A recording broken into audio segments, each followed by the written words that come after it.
Guy starts the episode by giving Funeral Parlor's mission statement in a way pretty much exactly like Lelouch does in Code Geass, except Lelouch's speech was epic and had great build-up, and Guy sucks. And Guy's a fucking idiot and shows his face in the broadcast. Wanna know how stupid I was when I first watched this show? I saw absolutely no problems with it until the transfer student bullshit. Even I, in my anime noobishness, saw that cliche. It amazes me that there are still people on Mall who have chalked up more than 4 months worth of anime watching time and still don't have a problem with it. I shouldn't even have to try to explain how fucking stupid the idea of fan service. A terrorist whose face is now known and should be on file and wanted is now magically transferring into a public school. But fuck logic. In a show defined by cliches, you gotta include the biggest one of them all, no matter how much sense it doesn't make. And gotta establish that everyone wants her and Shu's super lucky in fan service. And random fag gets all butthurt when Shu says fan service looks like CG in real life and pretends he knows her and shit. Shu cries to himself on the train. Not an Evangelion ripoff. Next enormous cliche, fan service comes to live with our beta protagonist. First order of business, fulfill her namesake. Segai is unfortunately the most entertaining character in this whole show, but the dialogue is still shit, making her eating look as sexual as possible. Oh, that's why she's here. You know, because Shu totally needs it. Yeah bro, we just got done, if you know what I mean. What's it to you? Deep conversation and, spoiler alert, it doesn't matter. Blah. Anyways, how do they know all this and don't even know what he looked like? They also somehow know that he's from Shu's school. They know all this shit about him but don't know what he looked like? Okay.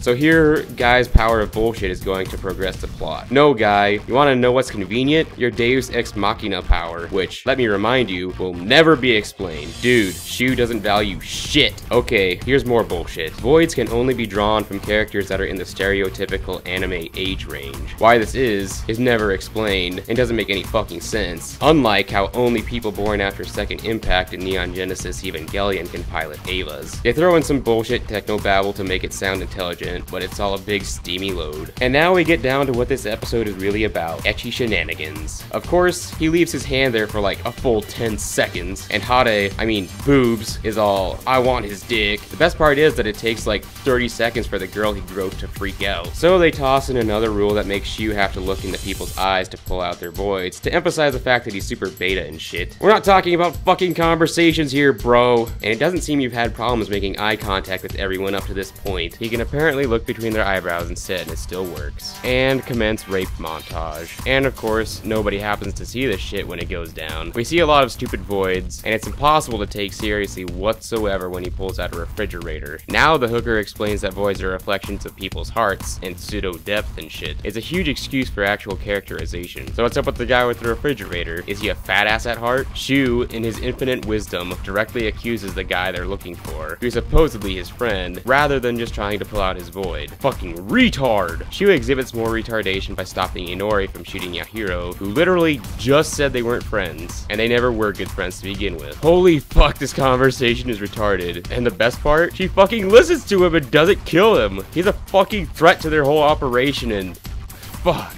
Shu is such a great character, guys. He didn't want Inori to kill him. Who would actually believe this shit? Oh, Shu, because he's a fucking retard. Of course, Guy is fine with it, because he's an incompetent imbecile. Porn star. So deep. In what is probably the most satisfying part of the whole show, Yahiro shoves Shu out of the train for GHQ to pick up. Ha! Fuck you, Shu! Inori's facial expressions are way too intense for a supposedly emotionless girl. No point trying to make her look emotionless at all if she's going to consistently break from that character type. In short, episode was all about shoehorning in cliche, fan service, and comedy, and some awful attempts at characterization.